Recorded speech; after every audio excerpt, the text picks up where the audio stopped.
आज की कथा शुरू करने से पहले मैं आपसे एक सवाल पूछना चाहती हूँ। अगर भगवान आपके सामने हो और आप भूखे हो तो क्या दर्शन देंगे या पहले आपको भोजन?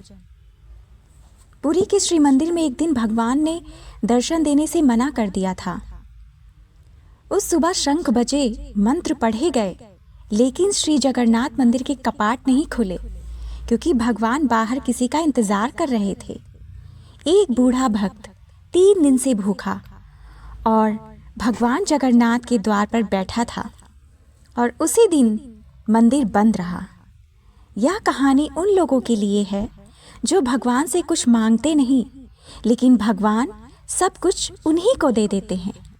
आज मैं आपको वो कथा सुनाने जा रही हूँ जिस दिन भगवान जी ने मंदिर के कपाट इसलिए नहीं खोले क्योंकि उनका एक भक्त भूखा बैठा था, और जो इसके बाद हुआ उसने पूरी नगरी को हिला दिया।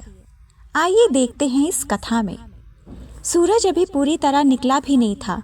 पूर्व दिशा भी हल्की हल्की लालिमा फैल रही थी। समुद्र की लहरों की आवाज़ रोज की तरह पूरी नगरी में जगा रही थी। श्री जगन्नाथ मंदिर के शिखर पर ध्वजा हवा में लहरा रही थी, लेकिन उस सुबह वातावरण में कुछ अजीब सा था, जैसे हवा भी ठहर ठहर कर चल रही हो। पक्षियों की चहचहाहट कम थी और मंदिर की सीढ़ियों पर चढ़ते भक्तों के कदमों में भी एक अनकहा सन्नाटा था। मंदिर के बाहर सिंह द्वार के पास पत्थर की सीढ़ियों पर एक वृद्ध व्यक्ति बैठा था। उम्र शायद 70 के पार हो।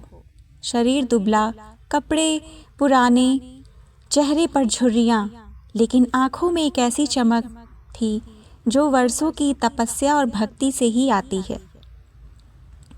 उनका नाम हरिदास था।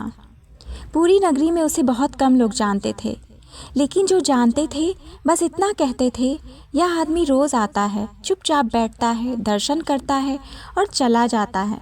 ना किसी से कुछ मांगता, ना किसी से कुछ कहता। हरिदास की दिनचर्या बड़ी साधारण थी। सुबह बहुत पहले उठता, समुद्र के किनारे जाकर हाथ पैर धोता, वहीं रेत पर बैठकर आंख बंद कर लेता और बस एक ही नाम जपता, जगन्नाथ जगन्नाथ। फिर धीरे धीरे मंदिर तक आता, सीढ़ियों पर बैठकर कपाट खुलने की प्रतीक्षा करता। जब कपाट खुलते वह दूर से ही हाथ जोड़कर दर्शन कर लेता। भीड़ में घुसने की उसने कभी कोशिश नहीं की। महाप्रसाद मिले तो ठीक, ना मिले तो भी कोई शिकायत नहीं। बस इतना कहता, प्रभु ने देख लिया, यही बहुत है। लेकिन उस दिन हरिदास कुछ अलग ही लग रहा था। उसका शरीर पहले से भी अधिक कमज़ोर था, सांसें भारी थीं।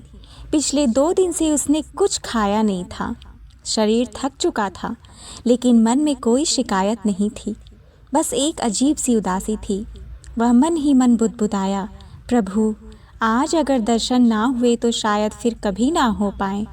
धीरे धीरे मंदिर के पुजारी आने लगे। शंख, घंटी, दीप सब तैयार था। रोज की तरह मंगला आरती का समय हो गया। पुजारी ने आगे बढ़कर कपाट खोलने की कोशिश की। उसने जोर लगाया, कपाट नहीं खुले। उसने दोबारा कोशिश की, फिर तीसरी बार, लेकिन भारी लकड़ी के द्वार अपनी जगह से हिले तक नहीं। पुजारी चौंक गया। यह असामान्य था। रोज वर्षों से यही क्रम था। उसने दूसरे पुजारियों को बुलाया। सबने मिलकर द्वार खोलने की कोशिश की। शंख बजा, मंत्र पढ़े गए, लेकिन कपाट नहीं खुले, जैसे भीतर से किसी ने उन्हें थाम रखा हो। बाहर खड़े भक्तों में हलचल मच गई। फुसफुसाहटें होने लगी। आज कपाट क्यों नहीं खुले? कहीं कोई अनहोनी तो नहीं? कुछ लोगों ने आकाश की ओर देखा, कुछ ने समुद्र की तरफ, लेकिन हरिदास चुपचाप वहीं बैठा रहा।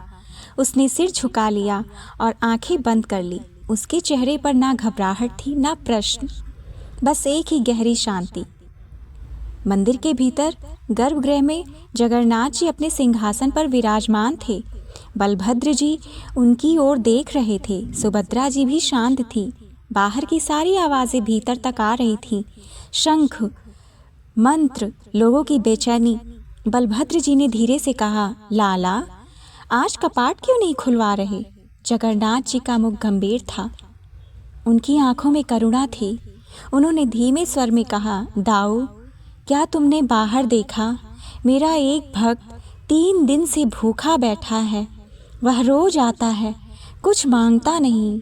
आज उसके प्राण भी साथ नहीं दे रहे। जब मेरा भक्त बाहर भूखा बैठा है तो मैं भीतर कैसे दर्शन दूं? बलभद्र जी मौन हो गए। सुभद्रा जी की आंखें भर आईं। उधर बाहर राजा गजपति तक खबर पहुंच चुकी थी। राजा तुरंत मंदिर की ओर चले। उनके साथ मंत्री, सेनापति और वरिष्ठ पुजारी थे। राजा ने आकर स्थिति देखी। उन्होंने पुजारियों से पूछा, कोई दोष, कोई विधि की भूल? सबने हाथ जोड़ लिए। महाराज, सब विधि अनुसार है।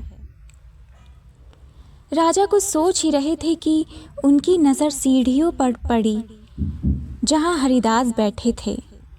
वह अभी भी आंखें बंद किए बैठा था। उसका सिर दीवार से टिका था।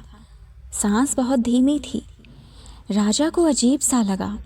वे स्वयं आगे बढ़े और हरिदास के पास पहुँचे। बाबा, तुम ठीक तो हो? राजा ने पूछा। हरिदास ने आंखें खोली। राजा को सामने देखकर घबरा गया। तुरंत उठने की कोशिश की, लेकिन शरीर ने साथ नहीं दिया। वह धीरे से बोला, महाराज, मैं ठीक हूँ, बस आज दर्शन का इंतज़ार कर रहा हूँ। राजा ने उसके हाथ थाम लिए। वे ठंडे थे। राजा का मन कांप गया। उन्होंने पुजारी से कहा, पहले इन्हें भीतर ले चलो, इन्हें जल और प्रसाद दो। हरिदास ने हल्की सी मुस्कान के साथ सिर हिला दिया। नहीं महाराज, अगर प्रभु चाहेंगे तो वे स्वयं बुलाएंगे। इतना कहकर उसने फिर आंखें बंद कर ली। उसी क्षण मंदिर के भीतर एक तेज प्रकाश फैल गया।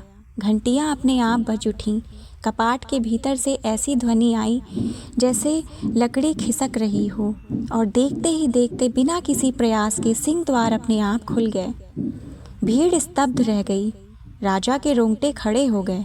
पुजारी पीछे हट गए और तभी सबने देखा जगन्नाथ जी स्वयं सिंह द्वार तक आए हैं। उनके हाथ में एक थाली थी जिसमें महाप्रसाद सजा था। राजा और सारे लोग भूमि पर गिर पड़े। किसी की आंखों से आंसू बह रहे थे, किसी के मुंह से शब्द नहीं निकल रहे थे। जगन्नाथ जी सीधे हरिदास के पास गए। उन्होंने अपने हाथों से हरिदास को सहारा दिया और उसे बिठाया। फिर प्रेम से बोले, इतने दिन से भूखा क्यों बैठा है? हरिदास की आंखें खुली। सामने प्रभु को देखकर वह रो पड़ा। प्रभु, मैं मांगना नहीं जानता, बस आपके दर्शन ही मेरे लिए भोजन है। जगन्नाथ जी की आंखें भी नम हो गईं।